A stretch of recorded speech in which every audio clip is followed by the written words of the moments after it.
Hoy en día existe un formato común para escribir guiones de películas y series que se utiliza en todo el mundo y en muchos idiomas distintos. Ya expliqué en otro vídeo este formato del guión literario, que es como llamamos en español al guión de una película o una serie. Pero ¿cómo hemos llegado a este formato? Pues eso es lo que explico en 2 lecciones del máster de guión online que voy a compartir en abierto para todos los seguidores de Aprender Cine en YouTube. En la primera lección descubrirás, entre otras muchas cosas, qué forma tenían los guiones de obras maestras del cine mudo como Amanecer de Murnau o El maquinista de la General de Buster Keaton. Espero que te resulte interesante. Dentro vídeo. Los orígenes del guión literario. Se han escrito muchísimos libros sobre la historia del cine, pero muy pocos desde el punto de vista del guión y de los guionistas. Así que vamos a hacer un repaso de cómo se escribieron películas de diferentes décadas para que podamos entender cómo hemos llegado al formato de guión actual. Y me voy a centrar sobre todo en el cine estadounidense, no porque en otros países no se hicieran películas, sino porque el modelo de guión de Hollywood es el más utilizado en todo el mundo. Y en esta lección nos vamos a centrar en el cine mudo. Las primeras películas de ficción, como esta de la cineasta francesa Alice Guy, eran muy cortas, duraban apenas 1 minuto o menos y muchas veces consistían en un único plano. Los primeros cineastas que empezaron a fragmentar las escenas en diferentes planos y a desarrollar el lenguaje cinematográfico fueron algunos ingleses como George Albert Smith y James Williamson de la llamada Escuela de Brighton, pero sus cortometrajes seguían siendo historias muy básicas, que se podían contar en una línea y no hacía falta ni escribirlas. Además, no había un equipo técnico detrás porque quien manejaba la cámara también solía dirigir. Otro francés que provenía del mundo del teatro, Georges Méliès, fue de los primeros que comenzó a incluir varias escenas en una misma película y a involucrar a un equipo de trabajo numeroso. Es decir, que realmente sí se le podía considerar director de un equipo. Por ejemplo, en esta adaptación del cuento de la Cenicienta, que es de 1899 y dura 6 minutos, ya aparecen varias escenas porque cambia de tiempo y de lugar a lo largo de la historia. Primero estamos en la cocina de la casa de Cenicienta, luego cambiamos de escena y pasamos al baile en el Palacio Real, después al dormitorio de Cenicienta, etc. Sin embargo, sus películas no tenían todavía un guión separado con escenas y con descripciones. Él simplemente dibujaba un storyboard o guión gráfico con los decorados que necesitaba construir y como mucho escribía una escaleta o esquema con los diferentes momentos que necesitaba rodar para hacer sus trucajes. La primera escena en la cocina está formada por estos 4 momentos que necesitaba rodar por separado. Cenicienta en la cocina, el hada, ratones y lacayos, la transformación de la rata y la calabaza se convierte en carroza. Es decir, ni siquiera describe la acción ni usa verbos, salvo en el 4º punto que es la calabaza se convierte en carroza. Durante la primera década del cine realmente escribir guiones como tal no era una práctica común. Primero porque las obras seguían siendo mayormente cortometrajes con escenas muy sencillas. Y segundo porque muchas de estas películas se basaban en obras de teatro previas o en novelas o en cuentos clásicos o en noticias. Y la mayoría de los cineastas como mucho hacían escaletas o outlines, que es como se le llama en inglés, a describir de forma resumida qué es lo que sucede en cada escena. Todavía no había necesidad de escribir un guión propiamente dicho como hacemos actualmente con descripciones en detalle. Ni siquiera el que está considerado por la UNESCO como el primer largometraje de la historia, que se estrenó en 1906 en Australia, está muy claro que tuviera un guión, porque estaba basado en una obra teatral. Y prácticamente era eso, una obra de teatro filmada. La mayoría de las escenas eran planos secuencia fijos y se rodaban en un único tamaño de plano. Y a partir de aquí vamos a centrarnos ya únicamente en el cine estadounidense para ir acotando la evolución de la escritura para cine. Hay quien dice que el primer antecedente de guión con encabezados de escena lo encontramos en el cortometraje The Great Train Robbery, de diciembre de 1903, producido por el inventor y empresario Thomas Alva Edison y dirigido por su empleado Edwin S. Porter. Pero esto es una distorsión de la realidad, porque ese texto que circula por internet como el guión de la película realmente está sacado de un catálogo de Edison con fecha de enero de 1904, es decir, al mes siguiente de estrenarse, igual que las escaletas de Georges Méliès, que también están sacadas de catálogos y no está claro si realmente fueron escritas antes o después del rodaje. Es decir, que esos textos se escribían para servir como herramienta de marketing y publicidad para posibles compradores de las películas. Y también para protegerlas con copyright. Esto se hacía incluso con las piezas documentales, que también tenían resúmenes escritos de lo que contenían. No solo se hacía con las películas de ficción, porque en ese momento todavía no se podían registrar los guiones previamente como hacemos ahora. Eso todavía, de hecho, tardaría décadas en llegar. Por lo tanto, estos catálogos, al registrarlos, eran una forma de proteger el copyright por parte de los productores. Y aunque es cierto que ese catálogo donde estaba registrado The Great Train Robbery contiene algunos encabezados de escena con las ubicaciones, alguien, por lo que sea, modificó varios encabezados y descripciones del texto original, omitiendo algunas frases en las que se ve claramente que ese texto era para vender la película una vez terminada y no una herramienta previa al rodaje. Es decir, que es poco probable que ese fuera el guión que se utilizó para rodar la película. Realmente la escritura para cine propiamente dicha fue surgiendo años después, con la explosión del cine como entretenimiento de masas y la aparición de los llamados Nickelodeon, que eran teatros donde proyectaban películas por un níquel, la moneda de 5 centavos, porque entre 1905 y 1910 se pasó de abrirse en Pittsburgh la primera sala de Nickelodeon a más de 10.000 salas de este tipo a lo largo de Estados Unidos. Y en ese año, en 1910, se calcula que acudían a este tipo de salas más de 26 millones de espectadores anuales. Esto disparó la producción de películas y a partir de la década de 1910 fue surgiendo poco a poco el nacimiento de Hollywood y del Star System en California. ¿Y por qué en California? Porque muchos empresarios del cine se trasladaron desde la costa este en Nueva York hasta la costa oeste en California, huyendo del monopolio impuesto por un conjunto de compañías lideradas por Thomas Alva Edison. Es decir, que esos productores que conformaron el nacimiento de Hollywood hacían cine de forma ilegal para no pagar las licencias correspondientes. De hecho, existe la teoría de que la principal razón de establecerse al principio en California fue para estar cerca de la frontera y poder huir a México si lo necesitaban. Pero es que además allí el clima era mucho más propicio para poder rodar los exteriores de las películas porque tiene muchos más días de sol que la costa este. Así que, aunque el monopolio liderado por Edison perdió la batalla legal a mediados de los años 10 y fue prohibido tras un largo proceso judicial, muchos productores continuaron estableciéndose en esas tierras de Hollywood durante los años posteriores. Y se empezaron a desarrollar métodos de producción más eficientes con equipos de rodaje capitaneados por un director o directora en los que la escritura de la historia iba cobrando cada vez más importancia. Porque el público demandaba historias más complejas y ya se producían tanto cortometrajes como largometrajes. Pero durante el cine mudo, esos antecedentes del guión no se llamaban screenplay o script como en la actualidad, sino scenario. Ese escenario del cine mudo en realidad era una parte de un documento llamado photoplay, que incluía más información sobre la futura película. Y también es un término un poco confuso porque photoplay se utilizaba tanto para hablar de ese documento previo a una película como para referirse a la película ya terminada. Durante la década de los años 10 incluso encontramos ya los primeros manuales de escritura para cine, que se solían llamar How to Write a Photoplay o How to Write Photoplays, cómo escribir películas. Por ejemplo, este de 1912 explicaba cómo se producía una película, qué errores debías evitar como escritor primerizo e incluso consejos para intentar vender tus historias a las productoras. Y ya en ese año, en 1912, había incluso una revista para escritores de cine a la que te podías suscribir y recibir 10 números por $1 al año. Este photoplay podía constar de varias partes, entre ellas el título,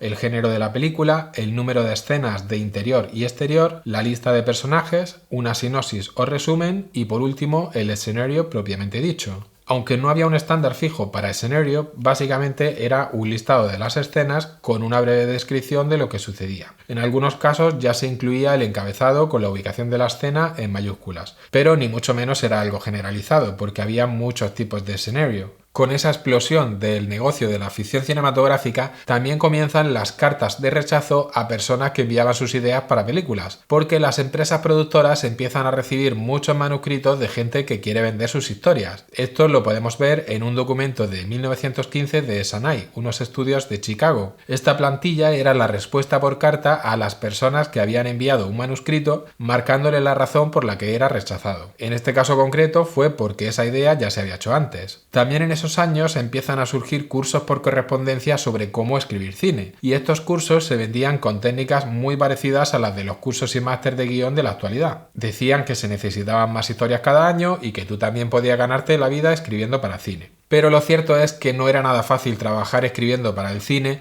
si no tenías experiencia previa como escritor con obras de teatro o relatos que quisieran adaptar o comprar. Los estudios controlaban todo el proceso y empezaron a ser como fábricas de coches donde se trabaja en cadena. Y los escritores de las películas en su mayoría provenían del teatro o del periodismo y hacían carrera dentro del cine porque se ganaba más dinero. A medida que el cine fue creciendo, tanto a nivel de público como en la duración de las películas, con superproducciones como El nacimiento de una nación, también se fue desarrollando el lenguaje cinematográfico a nivel visual, y ese documento dentro del photoplay llamado scenario fue evolucionando y surgió el llamado continuity script o guión de continuidad, que podía incluir indicaciones técnicas como los encabezados de escena, la separación de las acciones de cada escena con guiones o incluso hacer indicaciones para la cámara con los tamaños de plano y movimientos de panorámica y por supuesto con sus correspondientes intertítulos para la pantalla. Pero ese guión de continuidad o continuity script a veces lo hacía una persona distinta especializada solamente en eso. Es decir, por un lado podían estar los escritores de escenarios que desarrollaban la historia y por el otro podía venir luego otra persona especializada en guión de continuidad que preparaba el guión para el rodaje.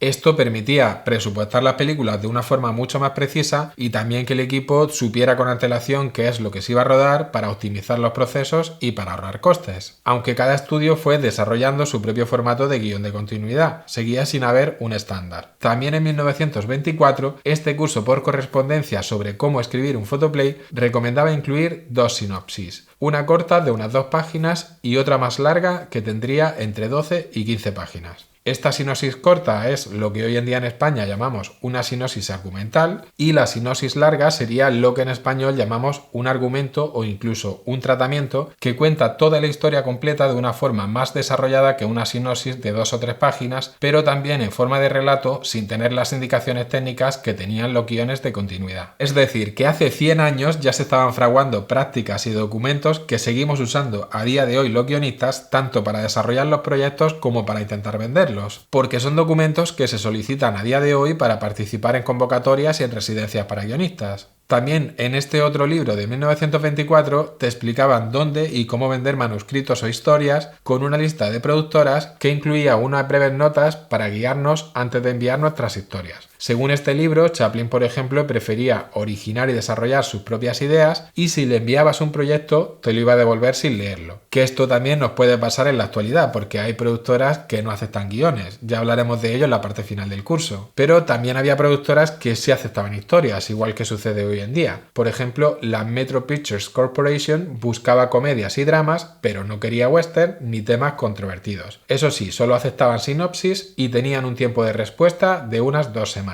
Y para ver un ejemplo de Continuity Script o guión de continuidad, ese mismo curso del que hemos hablado del año 1924 ofrecía un ejemplo con bastantes anotaciones técnicas, en el que podemos ver bastantes elementos que se utilizan también en el guión literario actual. Eso sí, están distribuidos de una forma muy diferente. Por ejemplo, los diálogos aparecen como títulos porque se ponían escritos en pantalla y en el guión se marcaban como SP, que es la abreviatura de Spoken, hablado. Los títulos simplemente se marcaban con la T de title. Los encabezados ya iban en mayúscula al lado del número de escena, pero sin identificar si era interior o exterior ni la hora del día. Ya se identificaban también las posibles transiciones, en este caso junto al encabezado entre paréntesis, como el fade in, que es un fundido de entrada o apertura desde negro, o el fade out, que es un fundido de salida o fundido a negro. E incluso se hacían indicaciones para la cámara con algunos tamaños de plano. Aquí lo podemos ver de 2 formas, escribiéndolo como semi-close-up, que sería un semi-primer plano o semiplano cerrado, es decir, un plano relativamente corto, y también lo podemos ver con la abreviatura CU, que significa close-up. Y por último, en esta misma página de este guión de continuidad también aparece un plano inserto de una carta para que la pueda leer el espectador en la pantalla. Pero sobre todo lo que ha cambiado con respecto a la década anterior y esos primeros escenarios es que las descripciones empiezan a ser un poquito más exhaustivas, aunque como siempre no quiero generalizar porque había muchas formas distintas de escribir una película. Por ejemplo, el guión de una de las mejores películas del cine mudo como es Amanecer, escrita por Karl Mayer y dirigida por Murnau en 1927, que aunque trabajaban para los estudios Fox en Hollywood, eran de Austria y Alemania y escribían en alemán. Fíjate en el formato de esta página en el que podemos ver una de las primeras escenas escenas de la película, escrita por Carl Mayer a máquina con anotaciones a mano por parte de Murnau. Vamos a traducir algunas líneas. Primero, ubican la escena, zona de mar abierto. Luego, describe las imágenes. Bajo el sol de la tarde, un ferry se desliza hacia allí. Turistas de verano con sus maletas. Barcos de pesca alrededor, cuyas velas oscurecen la vista. Pero ahora parten, despejando su camino al ferry. Allí aparece en la orilla, que ya no está lejos, una aldea. Como puedes ver, Carl Mayer se caracterizaba por tener una forma de escritura muy parecida a la poesía. Primero situaba la escena y luego evocaba imágenes en diferentes líneas. Y era luego Murnau, el director, el que enumeraba las escenas y le daba forma en el rodaje con esa estética expresionista. Aquí tenemos dos escenas, la número 4, que es la que hemos traducido, en la que un ferry se aproxima a una aldea, y la escena 4b, porque hay una elipsis, un pequeño salto en el tiempo, y ya estamos en la aldea y el ferry está a punto de atracar en el muelle. Y por poner otro ejemplo que no tiene nada que ver con esos guiones de continuidad que tenían tantos elementos, fíjate en lo sencillo que fue el guión de rodaje de El maquinista de la General, otro gran éxito de 1927, escrita y dirigida por Buster Keaton y Clyde Bruckman. Tan solo ponían el número de escena e indicaban el tamaño de plano que necesitaban rodar con una breve descripción. Es decir, que más que un guión literario, se trata de lo que hoy en día conocemos como un guión técnico. Tan solo unos meses después del estreno de Amanecer y de El maquinista de la General, se iba a producir también un acontecimiento histórico: el nacimiento de la Academia de las Artes y Ciencias Cinematográficas, impulsada por el productor Louis B. Mayer de Metro-Goldwyn-Mayer y presidida inicialmente por el actor Douglas Fairbanks. Y también en 1927, Warner Bros. Presenta la primera película comercial con sonido, El cantor de jazz, que aunque mayormente seguía siendo una película muda, incluyó algunas canciones y diálogos como este. Wait a minute. You ain't heard nothing yet. Como puedes suponer, la llegada del sonido cambia todo por completo, no solo para los guionistas o escritores, sino también para los directores y directoras y para todo el equipo técnico y, por supuesto, para los actores y las actrices. Esto lo refleja muy bien la película Babylon de Damien Chazelle, que te la recomiendo para que te hagas una idea de cómo fueron esos años de esplendor del cine mudo y cómo se tuvieron que adaptar todos a esa nueva situación con la grabación de escenas con sonido directo. Hasta aquí esta primera lección. En la segunda parte aprenderás cómo afectó a los guionistas la llegada del sonido y cómo fue evolucionando el formato de guión y la profesión de guionista hasta la actualidad. Además, si te interesa escribir, te animo a echar un vistazo al temario del máster online, que ya tiene más de 150 alumnos de decenas de países. Recuerda que en este canal tienes muchas horas de formación gratuita para aprender cómo hacer cine. See you later, filmmakers.